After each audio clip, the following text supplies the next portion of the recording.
Hello guys, जय हिंद। और आज हम बात करने वाले हैं जो यूएन ने एक रिपोर्ट जारी की है बढ़ती हुई पॉपुलेशन के साथ। तो क्या कुछ इसके आंकड़े हैं, क्या कुछ एक्सपर्ट्स का कहना है, आज इस वीडियो में जानने की कोशिश करेंगे। ये कहा जा रहा है कि जो यूएन रिपोर्ट जो जारी की है उसमें भारत ने चाइना को भी पीछे छोड़ते हुए करीब 30 लाख जनसंख्या भारत की बढ़ी है पिछले दिनों में। तो चीन को ही पछाड़ दिया है। तो ये कुछ लोगों का मानना है कि ये अच्छा संकेत हो सकता है, बट उतना नहीं जितना कि लोग सोचते हैं कि हमारी जनसंख्या इतनी बड़ी है। तो आखिर में भारत ने चीन को तो पछाड़ दिया जनसंख्या के मामले में। तो हम थोड़ा उसमें कुछ आंकड़े जान लेते हैं, क्या कुछ आंकड़े हैं। तो अभी जो चाइना की जो यूएन की रिपोर्ट के अनुसार अगर देखा जाए तो चाइना की जो पॉपुलेशन है वो 142.57 करोड़, यानी इतनी इनकी आबादी है, 142 करोड़ 57 लाख उनकी पॉपुलेशन है। वहीं इंडिया की जो पॉपुलेशन है वो 142.86% करोड़ उसकी पॉपुलेशन है, यानी 142 करोड़ 86 लाख, जो कि करीब 30 लाख ज़्यादा है। तो यहाँ पे हम जान लेते हैं कि बढ़ी हुई जनसंख्या के क्या बेनिफिट्स हैं, क्या रीजंस हैं इसमें जो जनसंख्या इतनी बड़ी है।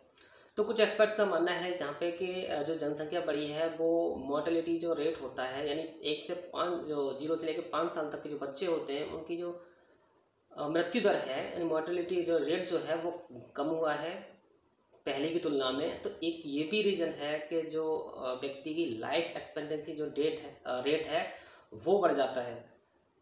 तो एक ये भी रीज़न है, वैलिड रीज़न है, जो कि जब बच्चे पहले की तुलना में कम उनकी मृत्यु होगी तो सीधी सी बात है कि जो लाइफ एक्सपेक्टेंसी जो रेट है वो बढ़ेगा। दूसरा कारण ये है कि पहले इतना लोगों को अच्छा स्वास्थ्य लोग नहीं रहता था, यानी उनको जो स्वास्थ्य सुविधाएं हैं वो नहीं मिल पाती थी, जिसके कारण पहले जो बच्चों की ज़्यादा मृत्यु होती थी, इस अब जो है वो पहले की तुलना में कम होती है। तो ये भी रीज़न है। इससे भी क्या है, औसत आयु उनकी बड़ी है। प्रजनन दर जो होती थी पहले, बर्थ रेट जो होती थी, यानी एक महिला औसतन कितने बच्चे को जन्म देती है, वो पहले से काफ़ी कम हुआ है। स्टार्टिंग में तो ये 5-6 हुआ करता था, लेकिन अब जो हुआ है वो औसतन एवरेज अगर देखा जाए, बर्थ रेट अगर देखा जाए तो 2.1 कुछ ऐसा है। तो काफ़ी ये पॉजिटिव है कि हमें कुछ ज़्यादा पॉपुलेशन पे काम करने की ज़रूरत नहीं है अगर आज के हिसाब से देखा जाए तो। और आने वाले 30 सालों में हमारी जनसंख्या जो है काफ़ी कंट्रोल हो जाएगी। इतनी नहीं होगी, मतलब जो बढ़ने की जो दर है वो काफ़ी कम हो जाएगी, और अभी भी कम हुई है। तो ये सबसे बड़ा अच्छा संकेत है। अब इसमें पहलू जान लेते हैं, सरकार का पहलू इसमें क्या है। सरकार ने भी इसमें पहले कई बार कदम ऐसे उठाए हैं कि जनसंख्या पॉपुलेशन पे कंट्रोल किया जाए।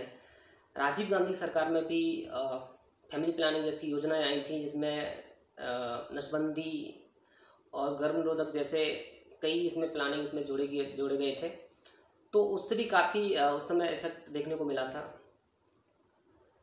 अब सरकारें उसमें क्या क्या इसमें महत्वपूर्ण भूमिका निभाएंगी, ये भी देखने की बात है। सरकार को जो ये जो अभी यूएन की जो रिपोर्ट आई है पॉपुलेशन को लेके, उसमें हमें ये जानने को मिलता है कि हमें यहाँ पे कितनी पॉपुलेशन है, कितने 14 साल तक के बच्चे हैं जो वो कितने हैं, यानी युवा कितने हैं, या और जो सीनियर सिटीजन वो कितने हैं। इनके हिसाब से कुछ योजना बनाने में हमें मदद मिलती है। इसलिए हम जो आंकड़े हैं जानना बहुत ज़रूरी हो जाता है कि हमें आंकड़े को जानना है और उसके हिसाब से जो योजनाओं की जो प्लानिंग है वो हमें करनी है। इस लिहाज से आंकड़े जो है बहुत ही इम्पोर्टेंट हो जाते हैं। इसी को देखते योजनाएं बनाई जाती हैं। सबसे बड़ा जो महत्वपूर्ण जो ग्रुप जो वर्ग जो माना जाता है 14 से 34 तक का जो माना जाता है, जो एक तरह से युवा और वर्किंग जो पर्सन्स होते हैं, ये सबसे अच्छा माना जाता है। वहीं थोड़ा सा पीछे हम जान लेते हैं इसमें कि ये आज़ादी के टाइम की बात है, जब हमारी जनसंख्या 36 करोड़ हुआ करती थी। 1951 की जो पहली जनगणना जो हुई थी उस समय 36 करोड़ जनसंख्या हुआ करती थी। आज उसको बढ़ते हुए 106 करोड़ करीब जनसंख्या आज और तब की तुलना में देखा जाए तो 106 करोड़ जनसंख्या बढ़ी है, काफ़ी बड़ा नंबर है। पॉजिटिव में यही है कि हमें अगर सबसे ज़्यादा जो बर्थ रेट जो कम हुआ है ये सबसे वैलिड पॉइंट है। ये हमें जानना बहुत ज़रूरी था कि जो बर्थ रेट है वो कितना है। वो अगर हमारा कंट्रोल है और अगर औसतन किसी देश में अगर औसतन जो एवरेज 2 अगर है, बर्थ रेट अगर 2 है तो बहुत अच्छा संकेत हो सकता है।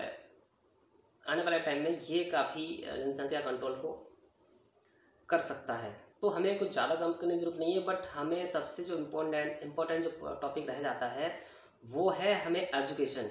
तो यहाँ पे हमें हर व्यक्ति को एजुकेट करना बहुत ज़रूरी हो जाता है और उसी के चलते ये जो 2% जो बर्थ रेट जो 2 निकले के जो सामने आया है हमारे, वो हमें एजुकेशन की वजह से सबसे ज़्यादा देखने को मिला है। और हमारी जो जीवन की जो लाइफ एक्सपेक्टेंसी जो है वो बढ़ी है, वो उसका कारण रीज़न ये हो सकता है कि जो हमारी मोर्टेलिटी रेट है वो कम हुआ। यानी मोर्टेलिटी रेट जो घटेगा तो इधर जीवन प्रत्याशा जो है वो बढ़ेगी। सीधा सीधा यहाँ पे इन दोनों का जो देखने को मिलता है, तो ये काफ़ी अच्छे संकेत हैं। यहाँ पे हमने देखा कि राजीव गांधी के टाइम में कुछ योजनाएं आई थी, नसबंदी या गर्भ निरोधक जैसी जो यहाँ पे योजनाएं आई थी, उनका भी काफ़ी असर देखने को मिला था। लेकिन अब क्या सरकार उसमें कितना महत्वपूर्ण भूमिका निभा रही है ये भी देखने की बात है। हमारे यहाँ जो योजना बनाई जाती है वो एकदम उलट बनाई जाती हैं। यानी अगर हम देखें कि योजना जो है पॉपुलेशन को लेकर योजना क्या बनाई जा रही है, तो हमारे यहाँ ये देखा जाता है कि जिनके पास 2 बच्चे हैं उनको टैक्स में छूट मिलेगी, उनके पास 2 बच्चे हैं उनको बेहतर सुविधा मिलेगी। अभी योगी जो यूपी में भी कुछ ऐसी जनसंख्या वाला कानून आया है, वहाँ भी देखा गया है कि जिनके पास 2 बच्चे या फिर 1 बच्चा होगा उनको सरकारी सुविधाओं में भी छूट मिलेगी, राशन पानी में छूट मिलेगी। मतलब ये योजनाएं जो बनाई जाती है वो एकदम उलट बनाई जाती है। जो योजनाएं ज़्यादा बच्चों वालों के लिए बनाई जानी चाहिए थी, वो योजनाएं जो है कम बच्चों को बनाई जाती हैं। और इससे ये असर देखने को मिलता है कि जो इनबैलेंसिंग जो है वो काफ़ी डिफरेंट हो जाता है। यानी जो हमें फ़ायदा जो गरीब और जो ज़्यादा बच्चों हैं उनके पहुंचाना चाहिए था, वो फ़ायदा एक्चुअली उनको चला जाता है और ये हमें योजना एकदम उलट देखने को मिलती है। तो इस पे हमें पॉजिटिव तरीके से काम करने की बहुत ज़्यादा ज़रूरत है। एक बार चाइना, मैं आपको थोड़ा बैक में बता देता हूँ कि एक बार चाइना ने क्या किया था कि वहाँ पे जनसंख्या को देखते हुए काफ़ी कंट्रोल करने की कोशिश करी गई और वहाँ पे जो चाइल्ड पॉलिसी जो है वो इतने जल्दी इफेक्टिव तरीके से कम करने की कोशिश करी थी कि वहाँ पे जो चाइल्ड पॉलिसी जो लाई गई थी उसमें एक घर में एक बच्चा, एक महिला से एक बच्चा पैदा करने की, मतलब उसमें इतना कठोर कानून ला दिया गया था कि वहाँ पे जब जनसंख्या इतनी तेज़ी से कम हुई थी, सीधी सी बात है, जब एक बच्चा एक परिवार एक बच्चा अगर के यहाँ पैदा होता है तो उसके बाद मॉर्टेलिटी जो रेट है वो भी तो देखी जाएगी, इसमें वो माइनस करती है। तो यहाँ पे एकदम से जनसंख्या कम हुई और इतना एकदम चीज़ें जो पलट गई। फिर चाइना ने फिर थोड़ी उसमें अपना थोड़ी नरमी बरती। उसके बाद फिर टू चाइल्ड पॉलिसी लाया, थोड़ा सा वहाँ पे एवरेज हुआ। अब वहाँ पे चाइना की ये हालत है कि वहाँ पे चाइना में जो है और भी कई देश हैं उसके अलावा जो बच्चे पैदा करने के लिए इंसेंटिव प्रोवाइड कराते हैं। यानी कुछ ऐसे भी देश हैं जहाँ पे जो बच्चे पैदा करने के लिए प्रोत्साहन दिया जाता है। और यहाँ पे हम देख रहे हैं यहाँ पे कि इंडिया में क्या है, वो एकदम उसका अपोजिट हो सकता है। तो इतनी भी जल्दी पॉपुलेशन है वो कम नहीं करनी चाहिए कि ताकि तुम्हें फिर बाद में इंसेंटिव देना पड़े। तो अभी हमारे जो औसतन जो अगर देखा जाए, ऑन एन एवरेज अगर देखा जाए, तो हमारी जो सबसे अच्छा जो पॉजिटिव जो हमारा पॉइंट निकल के आया है वो ये है कि औसतन जो एवरेज आया है वो प्रति फैमिली 2 बच्चे हैं, ये काफ़ी अच्छा है। और आने वाले टाइम में थोड़ा सा और कम हो जाएगा तो हमारी जनसंख्या काफ़ी स्थिर हो जाएगी। और अगले आने वाले 30 सालों में तो काफ़ी जो हमारी जनसंख्या है वो काफ़ी आज की तुलना में बढ़ेगी, बट ये जो रेट जो है वो और कम हो जाएगा। इससे हमारे पॉजिटिव विचार जो पॉजिटिव है पॉइंट जो वो देखने को मिलेंगे। ये आपको इन्फॉर्मेशन कैसी लगी आप कमेंट में जरूर